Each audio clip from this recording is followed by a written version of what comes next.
Russia's most fortified launch zone, coded red as Europe's most unpredictable threat. It holds the power to target London, Berlin, Warsaw, even Paris within minutes using nuclear-capable missiles.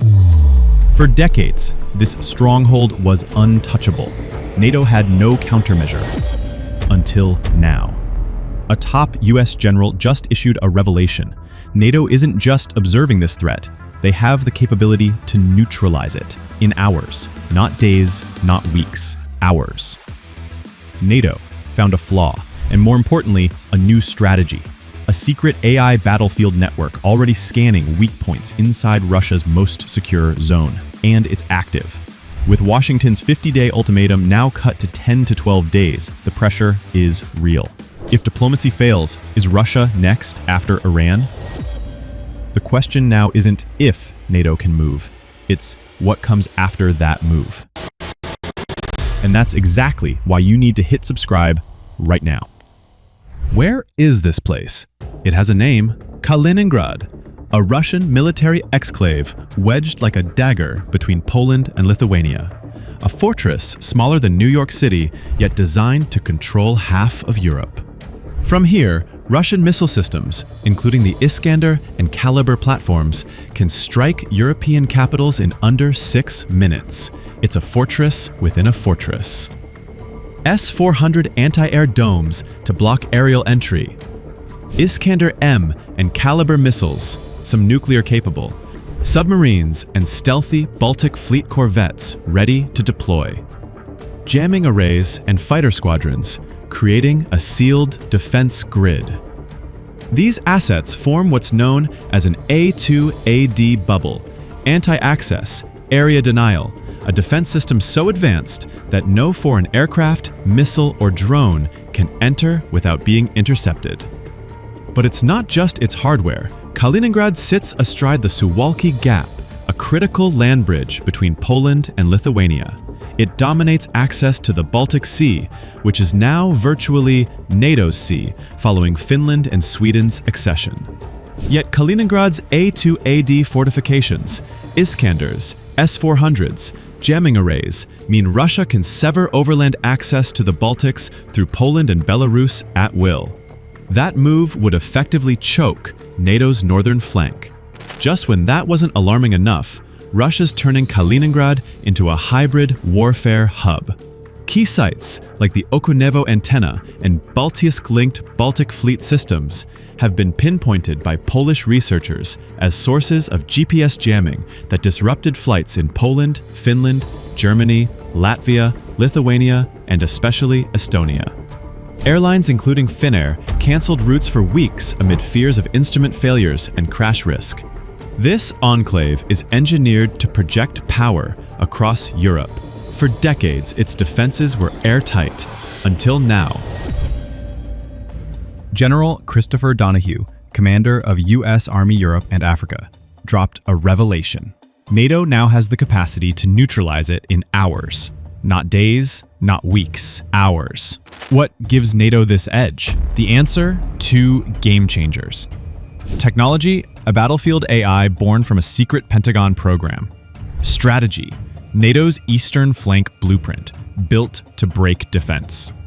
Let's begin with the technology, the silent engine behind NATO's breakthrough. Still watching?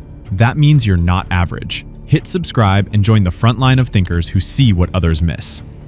In 2017, the Pentagon launched Project Maven, officially the Algorithmic Warfare Cross-Functional Team, under Deputy Secretary Robert Work. Its mission? Transform massive streams of drone and satellite footage into real-time battlefield intelligence, cutting decision time from hours to seconds. Initially built with Google's AI tech, Project Maven faced internal controversy, and Google later withdrew in 2018. The Defense Department then shifted development to Palantir, whose AI platform, internally called Tron, took over. By late 2019, Palantir had built a fully integrated system combining machine vision, target recognition, human-in-the-loop control, and a database of over 4 million labeled images. That evolved into Maven Smart System, MSS NATO. In March 2025, NATO's Communications and Information Agency awarded Palantir a contract for MSS, one of the fastest procurity deals in Alliance history, completed in just 6 months.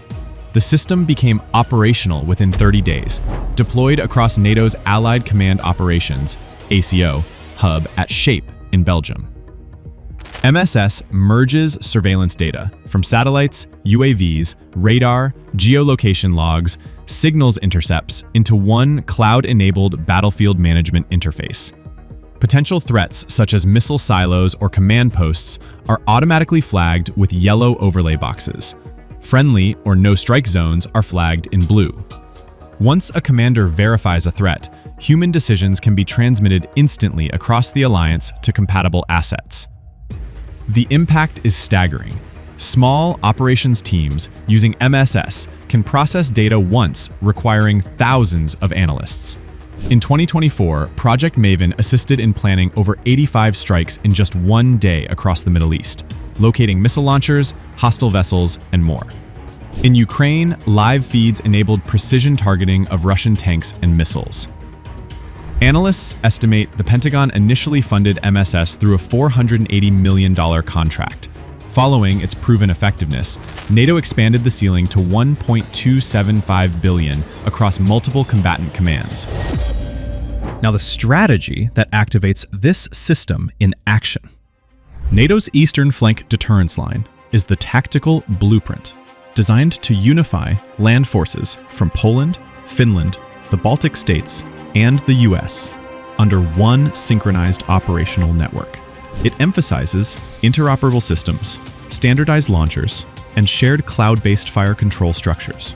This means a Polish soldier could deploy a German missile using a US launcher, all linked via the same MSS interface.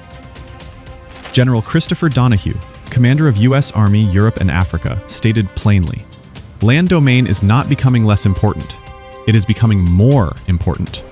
With this strategy, NATO can take down A2AD bubbles from the ground, and even control sea lanes using land-based assets, a capability demonstrably aimed at disabling Kaliningrad's defenses via coordinated, data-driven ground operations. Kaliningrad, a narrow Russian exclave just 47 miles wide, falls directly within the radius of Eastern Flank forces.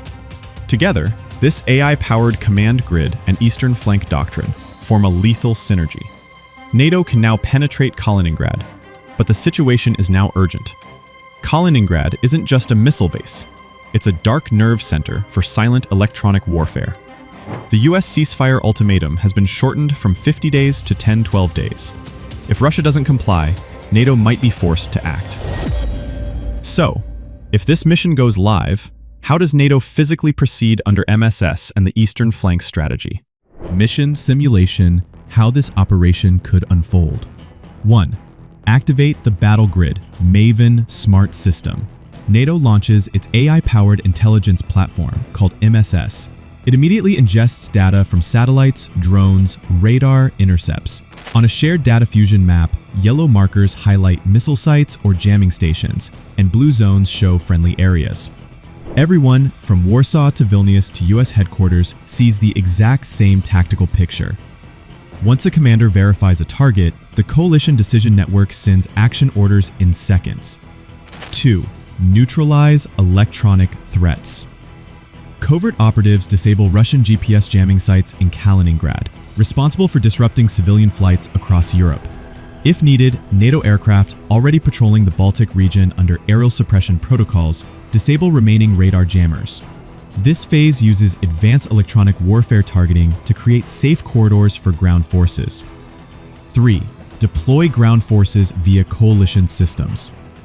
With jammers down, NATO troops from Poland, Finland, the Baltics, and the US move in under the Eastern Flank Deterrence Line doctrine. Using interoperable command systems, soldiers integrate across borders. A Polish warfighter might use an American launcher with Finnish fire control guidance to deploy NATO standard munitions, all linked through cloud-based infrastructure. 4. Precision target elimination. The AI threat grid tracks operational missile arrays, S-400 defense systems, caliber-capable naval vessels, and jamming antenna sites. Real-time updates let coalition teams disable these systems before they can retaliate. This is controlled, data-backed targeting, not random force. MSS ensures decisions get executed instantly, with minimal collateral impact. 5. Secure and stabilize the area.